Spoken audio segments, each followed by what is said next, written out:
Many teachers say, listen, don't worry about the grammar. The important thing is just communication. Partly true. Yes and no. Too many grammar mistakes and your communication breaks down. Grammar is really important. If you're making these grammar mistakes, the examiner will lower your score. And I know, students say to me, I know, I study this many times. Present simple, third person singular, use S. My teacher tell me many times. The problem is, you may know the grammar, but you're not using it when you're speaking.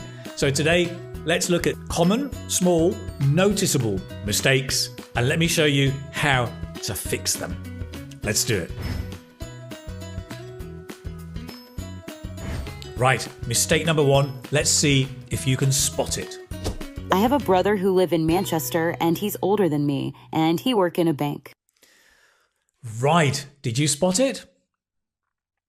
So, this is what they said, and this is what they should have said.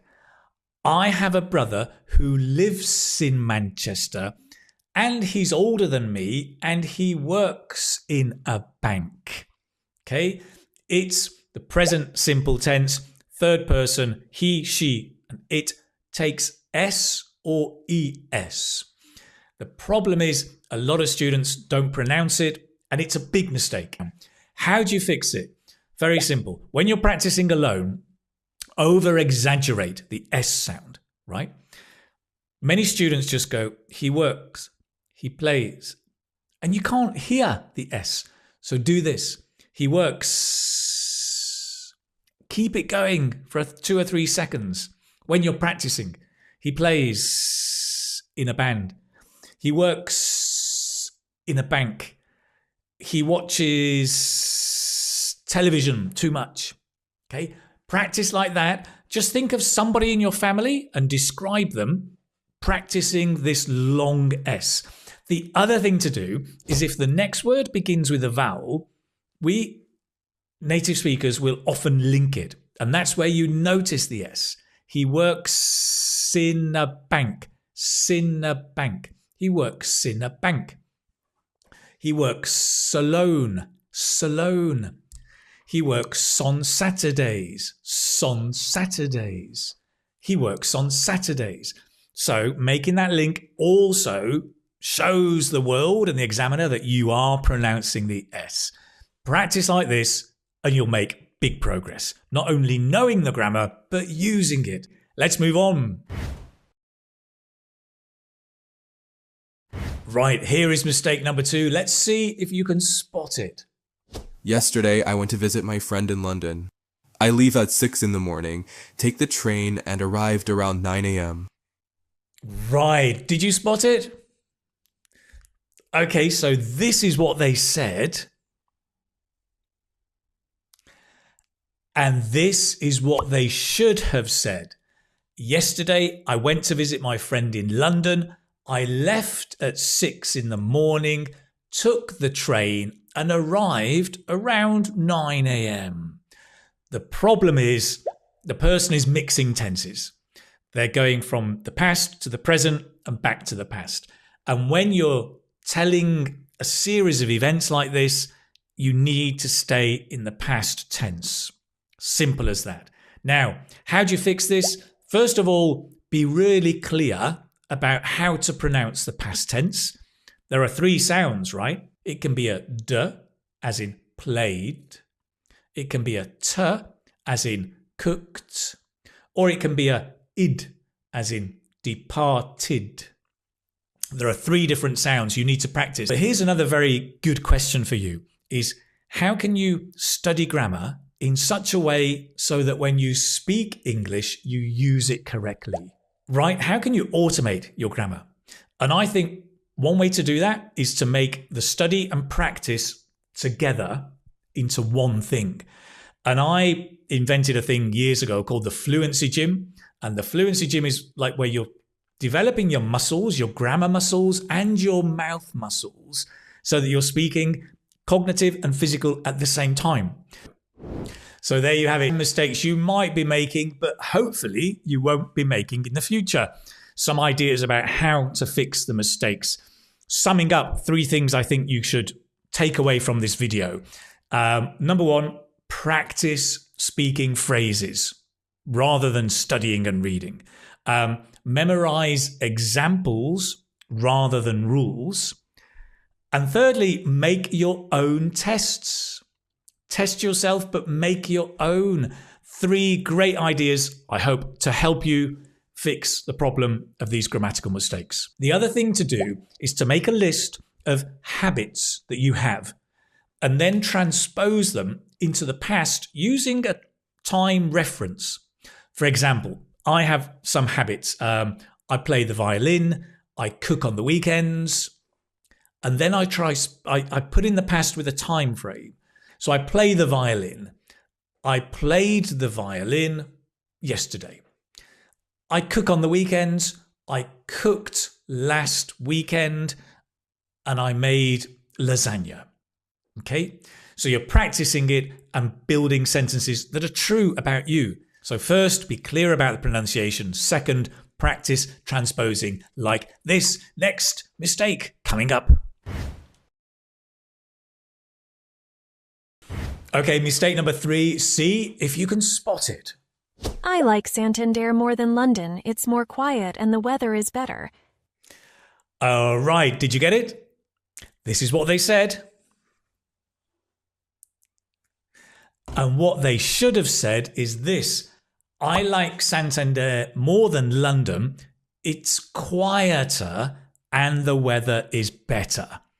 Not more quiet. It's quieter. This is a mistake with comparatives. When you're comparing 2 things with an adjective of 1 syllable, you add er. Quiet, quieter.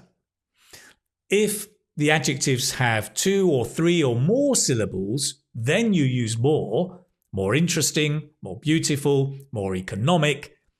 But if it's 1 syllable, it's er. Okay? So instead of tall, oh, it's more tall. No, it's taller. Oh, your car is fast. But mine is more faster? No, faster. My car is faster. How do you get round this?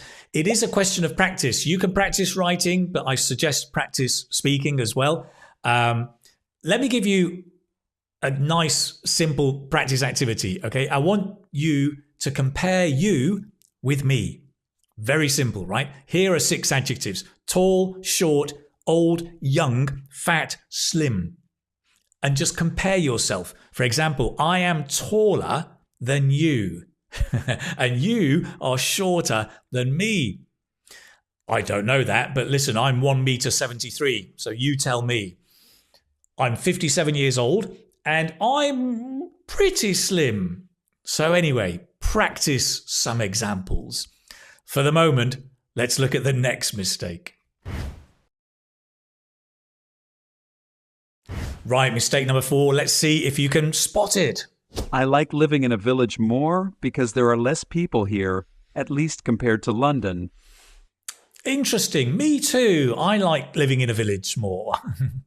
So this is what they said. And this is what they should have said.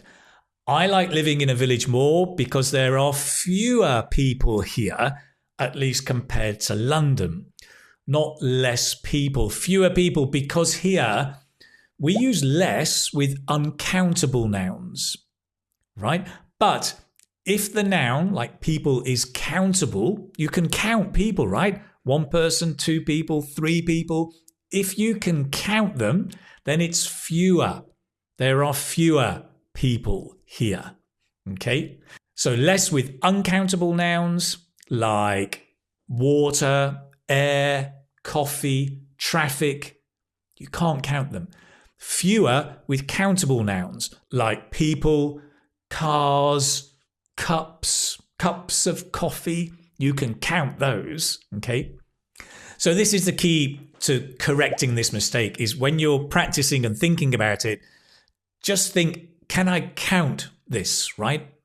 If it's rice, you can't count rice. Rice? 2 rice? No. You can count grains of rice, but not rice. So it's less rice. But if you're counting grains of rice, then fewer grains of rice. The other thing to do is generally memorize the most common confusions. And I think the 3 common ones are, it should be fewer people, fewer cars, fewer tasks. Because all of these are countable. If you solve this problem, you'll make fewer mistakes. Got it? Let's move on. Right, mistake number 5, and this is a tricky one, so listen very carefully. Let's see.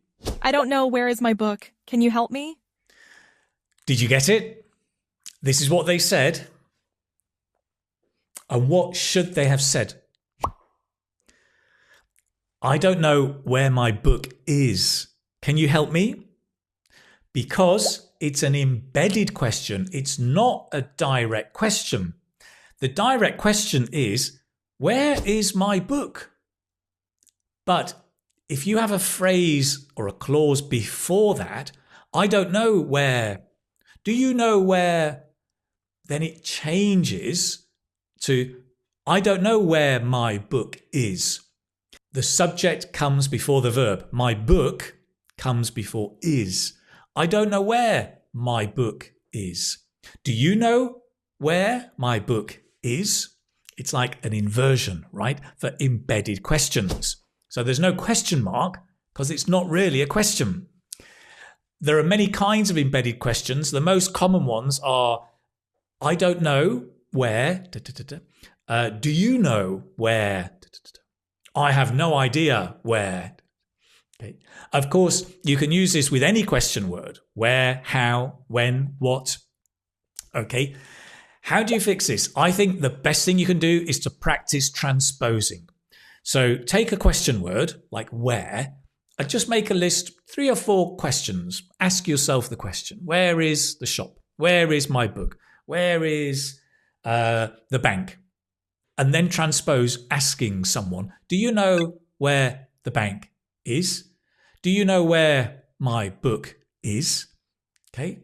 Practice that transposing and it'll start to hardwire your brain to get it right.